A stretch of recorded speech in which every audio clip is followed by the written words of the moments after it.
first Andra Spackling Nura. He said, Specsavers are muzzin. Didn't talk about saying, Bloody Jazz, Wilmster. Well, our does kind of well, we has the horse in the Guinea Corn and Small Tower, the Halia, DJ, August, you know who DJ? August, the Guinea Ella.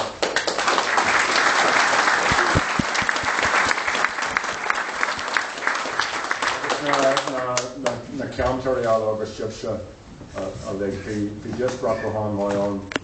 And yeah, August or margin August, and yeah, make sure I can't pay. She don't go make this brought some you a lot on faster.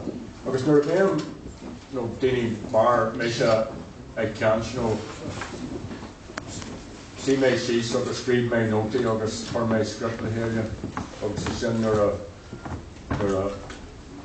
be making make and my sort of size either other.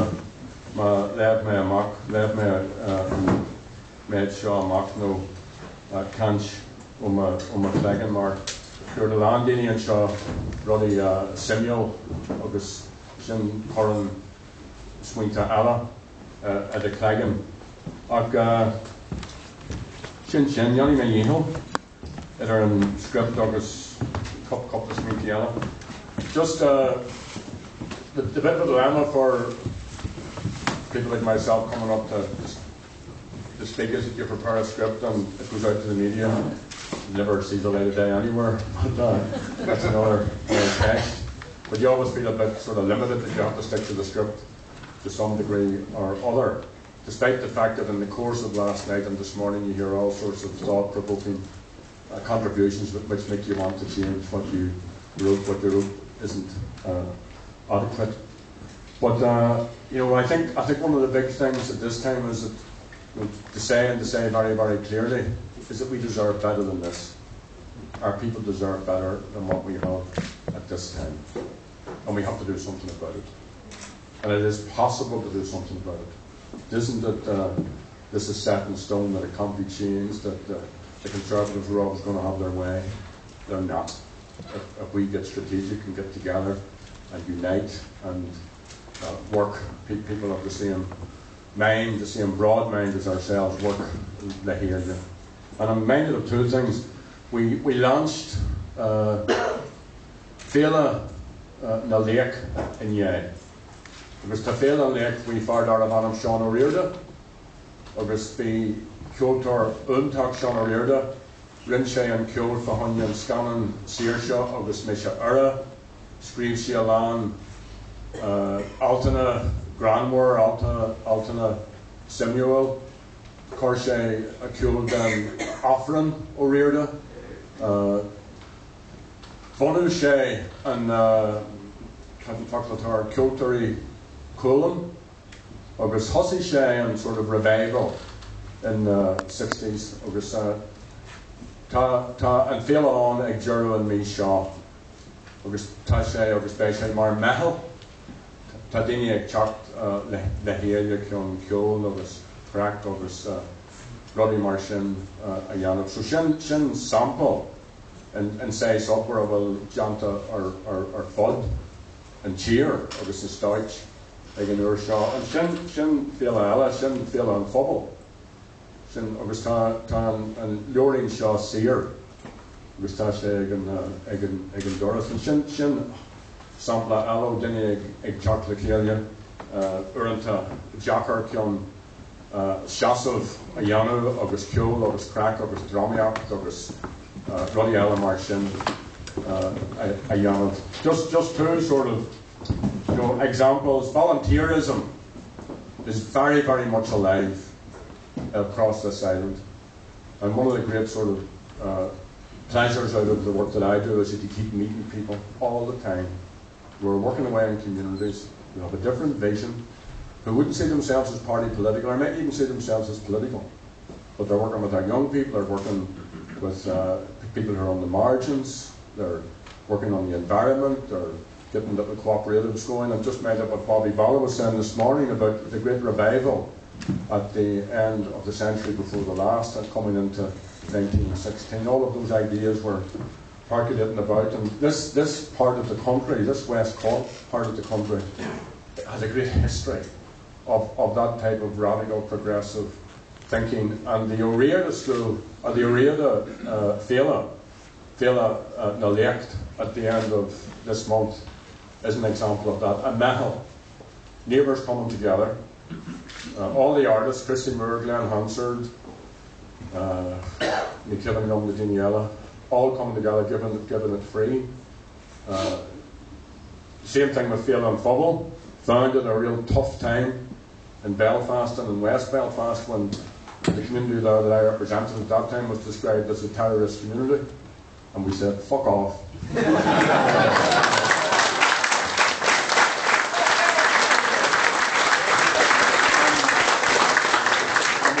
We put together what's now, I think, in its 21st or 22nd year. And Bobby was one of the first people to come to us. And the notion of building or painting a wall mural, you'll remember this, we asked the young people what did they want to paint, and it was Nelson Mandela's 75th birthday, and they wanted to paint a mural saying happy birthday, Mandela, and they did, under Bobby's tutelage. But out of that has come, because you need continuity, you need to be able to sustain these things. Everybody has a bright idea and you do it once. You know, this is now going on for 22 years. Good, progressive people have come in with their music, their art, their photography, their paintings, their ideas, of any conceivable part or bit of life that you can think of. It's all into this field. And I'm just using those as two examples to plug two events now that we're here. But also, because politics can't just be about what goes on in Leinster House. You know, it's about life, and as somebody smarter than me said, it has to be about the pursuit of human happiness.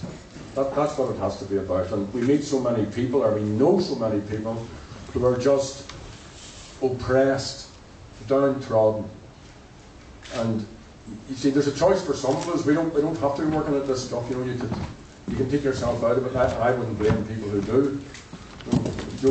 Joe Reddy and I were talking about this earlier on, and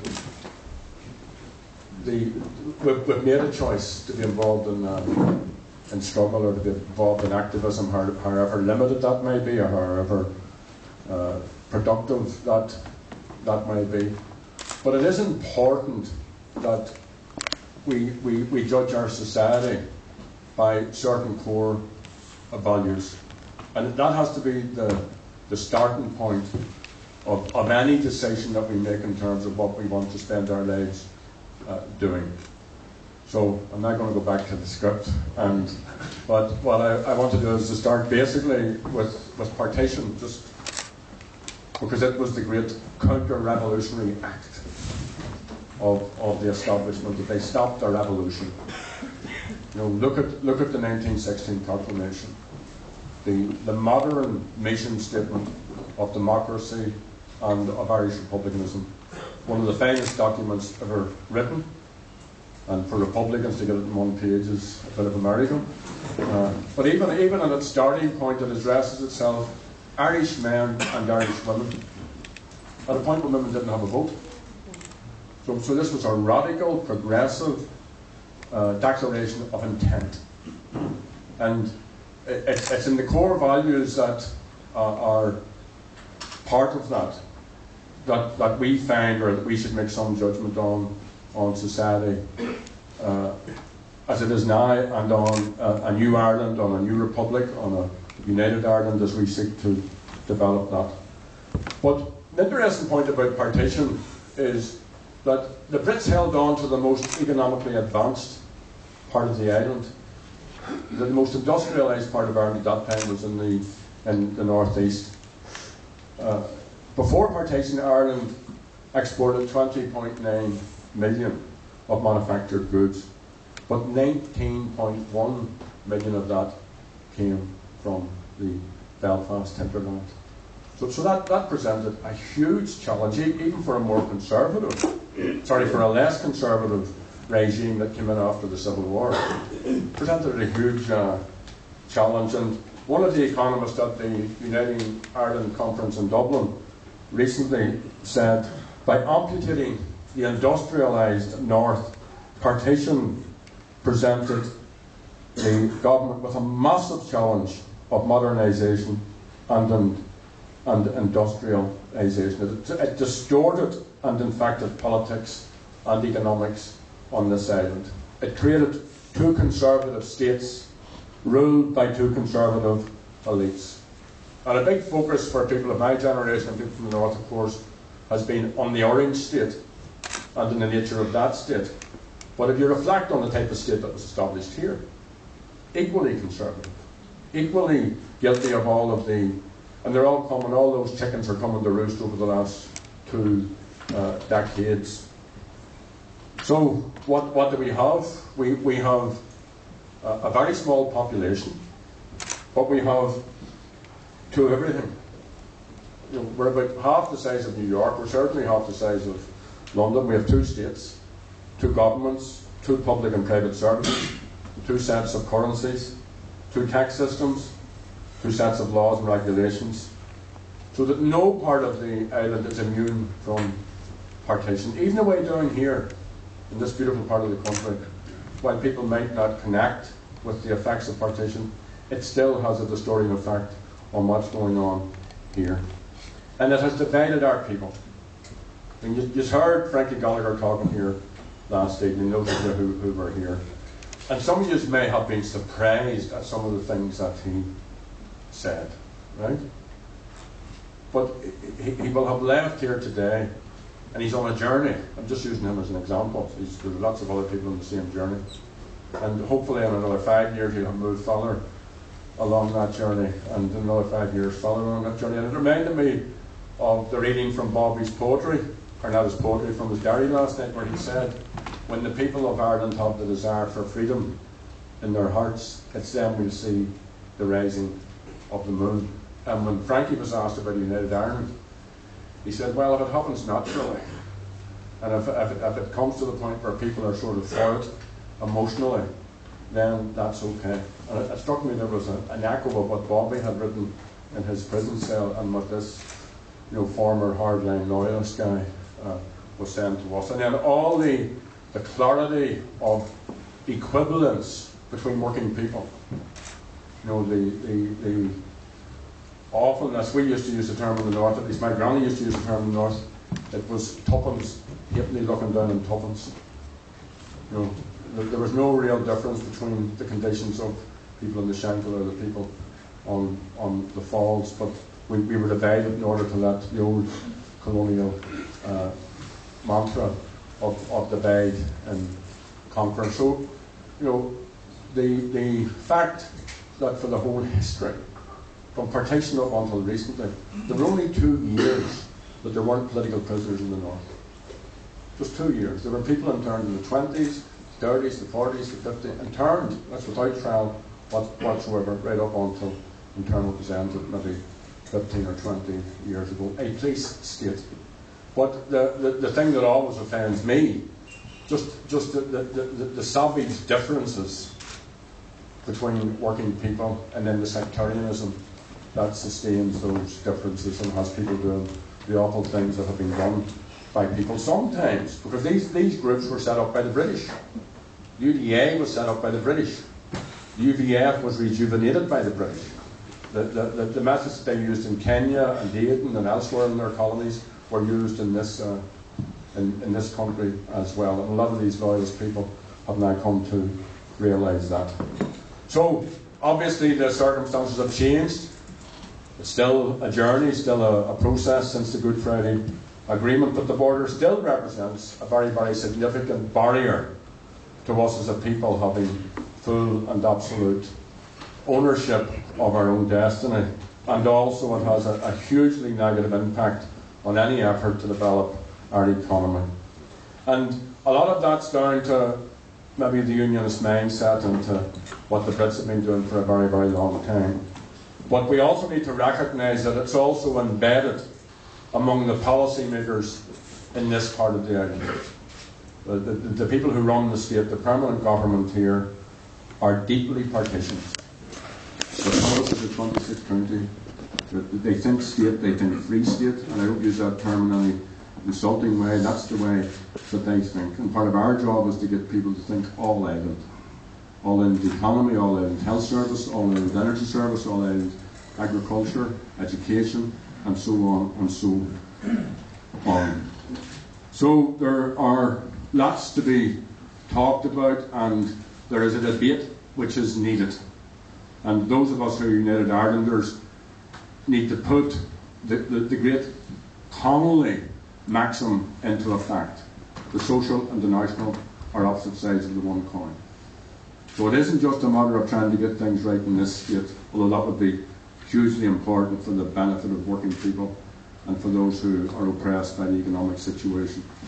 But we have to think national and think across the island and think just practically how common sense it is to have joined up thinking. And, you know, we're after a new republic. It's still a wonderment to me, and I sit in the chamber and I listen to the bullshit that's talked in that place. It's still a wonderment to me. You know, no one who went out to pursue the path for Irish freedom was thinking about a 26th county state. Nobody, whatever you think about them. Certainly the men and women of 1916 never thought of that. Leaving aside the quality of the republic, you know, they wanted the nation, the entire island, to be under the ownership of the people who live here. So, Sinn and sort of says spirit, well, again, and Sinn says smuita, a kahimage, a cor, a rhyme or a bay, and yes, Brockdown. We also, as I said earlier, change is absolutely possible. Don't let anybody get you into the head that you think change is not possible. Somebody wiser than me again said, everything's impossible until it happens. Right, so let's not lower our expectations. Of course you have to do tactical things, and of course you have to go at things and through the back door, but there's still a way of doing it, provided in your head you don't allow them to either lower your expectations or erase your sense of outrage. Outrage controlled is a good and a necessary thing. It's really important that you still get annoyed at the way people are being treated. Don't let them make you complacent or down in the mouth about any of that. And the task that we have is to try and take the vision which was still born with partition and to try and translate it into this century, because obviously this isn't 1916, this isn't 1798, this is now. So what we're about has to be about now. Learn from the past, but it has to fit and be relevant to people in their daily lives. And it has to reflect, I personally am of a very, very strong view that it isn't worth getting out of your bed in the morning to be involved in struggle unless it's about empowering people. Now, it isn't that I'm empowering people, it's that the struggle, that what we do in changing conditions is about empowering people. So there has to be Gaesbrock, there has to be discussion, there has to be opinion, there has to be people coming back and forth and arguing it out, and everybody, whether they're urban people or rural people, whether they're people with disabilities, men or women, whatever about sexual orientation, whether they're the people that have come into our country recently, and particularly and especially in relation to the unionists, where we have to be proactively listening to what they're saying. And it has to be about the liberation of women. Nowhere in this island, women are a majority on this island. Right? We just need to remind ourselves that women are the majority in this island. And nowhere is that reflected in any of our institutions, political formations, any sector of our society. So that has to be changed. And it has to be about our young people. It has to be about the protection of our young people. So here you have this awful situation that the government is resisting putting children's rights into the Constitution. The government is resisting the legal entitlement of a parent or a child that has learning difficulties to have a special needs assistant. That the government is refusing to give any legislative effect to people's right to a universal health care or education, access to education. And why is that so? For me, and I'm an amateur at this, but for me, is that puts down their discretion. If citizens have rights, and if those rights have a legal basis, then a government has to give effect to that. And they want the room to manoeuvre. They want, as Bobby said this morning again, you do have a redistribution of wealth, but it's the socialisation of the rich. Right? It isn't the redistribution of wealth so that the citizens can benefit. So we need to start thinking these thoughts out. A man in this part of the world, William Thompson, I don't know if any of the Corkians know him, but it's well worthwhile going and looking at his writings. Well, Connolly said he was ahead of Marx in terms of all of these great issues of people's social and economic entitlements. And then, just the madness that we have natural resources. I mean, a woman in Moore Street, I was at Mary Lou one day, and this woman in Moore Street stopped us and she said to me, "Do they think we're gobshites?" Right? And for me, that just, they do. Yeah. We have natural resources that they're given away. The proper exploitation of those in the common good would not just get rid of all of the economic difficulties and create employment and so on, but would give us as a society the embodiment of those basic principles and core values that I enunciated earlier on. The right to health, access to education, to a home, to a decent environment, and so on. I'm just skating over this fairly quickly. And then coming back to the big historic, and let's not minimise this, the challenge of uniting orange and green. So when Frankie Gallagher was speaking last night, I just couldn't help thinking that the orange was behind him here. And I'm always reminding Republicans that our flag isn't green, our flag is orange and white and green. So it's back to tone, it's the unity of Catholic, Protestant and dissenter. And we have to ensure that people from a unionist view, however bizarre we may think, you always be worried about heckling, from the audience. But I remember at a Féin and Fubble discussion, I forget who it was, but anyway, she was a well-known unionist MP, and she said, "I'm British," and somebody in the audience shouted, "Have you no ambitions?"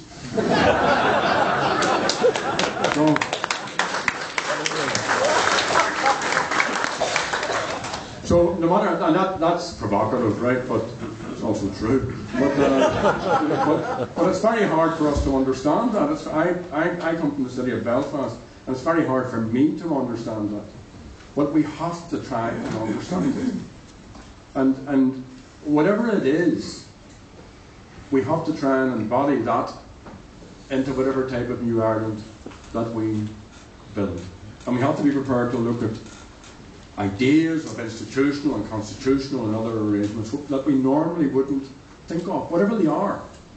I mean, your point clearly has to be a unitary state and a republic, but you won't get a unitary state unless you get a partition, and you won't get a republic, never mind socialism, unless you have the people of the island acting like it.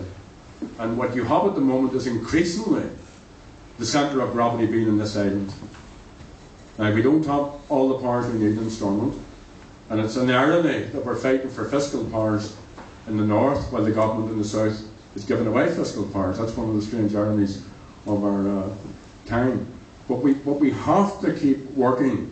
The work that Martin's doing, and Carol, and others, and Red Cross, the 6 counties, of working and developing and proactively seeking conversation with our unionist brothers and sisters. And here's the nub of it.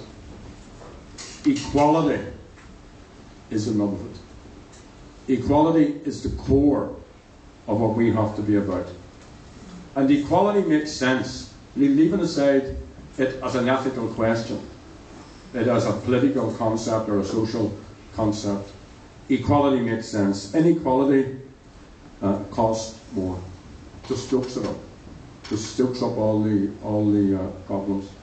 And the elimination of inequality is not just necessary, but it's also vitally important if we're to actually loosen up and get the full mobilisation of all the resources that are out there and have every citizen acting to the full of his or her potential. And inequality is actually the product of all the political, economic and social structures which are imposed on us over very, very long times. But that can be changed also. It can be changed, first of all, if we want to change it, and then just by developing the different strategies and by getting together, working together. Creeping O'Quillan made a call to the hospital campaigners: don't do it on your own. They'll wipe the floor with Roscommon if Roscommon stays on its own. So Roscommon has to join with all the other hospitals, and they have to become a mass movement across this state. Similarly, on other big issues facing down on people, and the trade union movement has a huge responsibility. The leadership of the trade union movement has a huge responsibility. I mean, what would Connolly think? What would Jim Larkin think of what was happening today? Where would they be in terms of how we develop that? And like a little example, because a person is confined to a wheelchair, now that obviously gives fully able people an advantage.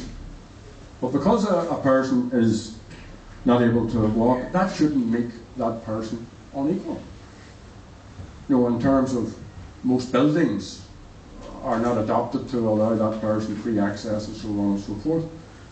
Transportation excludes people who are wheelchair bound.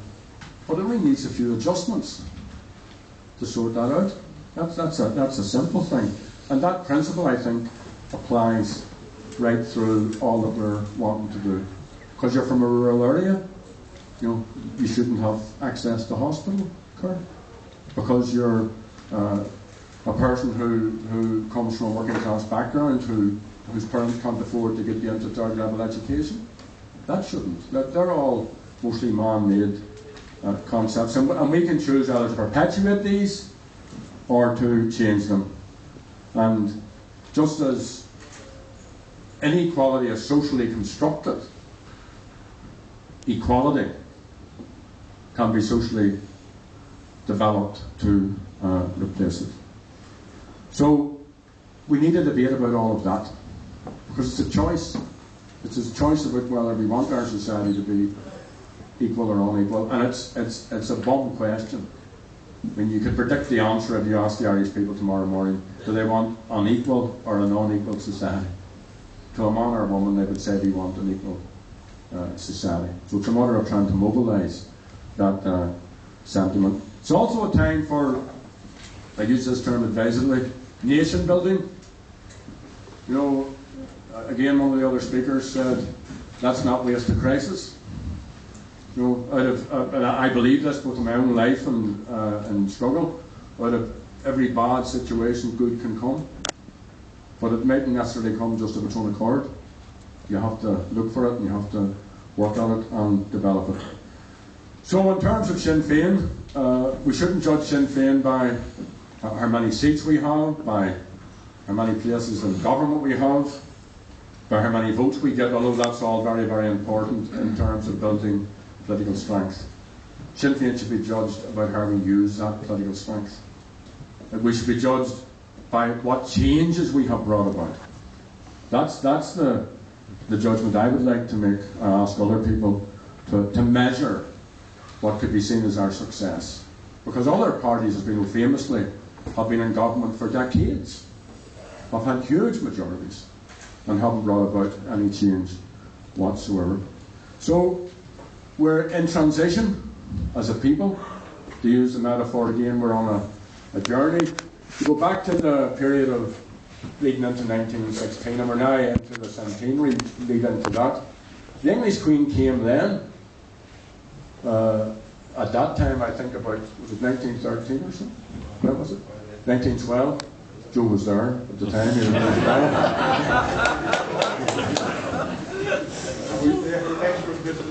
do you know where the, anybody here, do you know where the term Jacqueline comes from? Really? Yes, anyway, we won't go there. We use it. But you can't say that in Cork now. But anyway, there you go. But within 4 years of that royal visit, and presumably with all the nonsense that went with it, our republic was declared. The British Empire was rattled to its foundations by actions carried out by men and women in Dublin and other parts of the country. So here we are. Eilish Ado, is it? Has just left. Right? So it's all there for us. If we want it, if we're prepared to have a go at it, and prepared to be sensible in terms of how we work, with no monopoly, with no, there's no dominant opinion on how this can or should be done. But the majority of people on this island who want to live in peace, who want to have equality, who understand that life has to be about those things, are looking for leadership. And we, all of us collectively, need to be part of building that leadership everywhere. So, Sinn Mamej, to my fear Sasta Féin shots, oich go hauling, and oich shahul me nis lucha or imagine sus and Owen.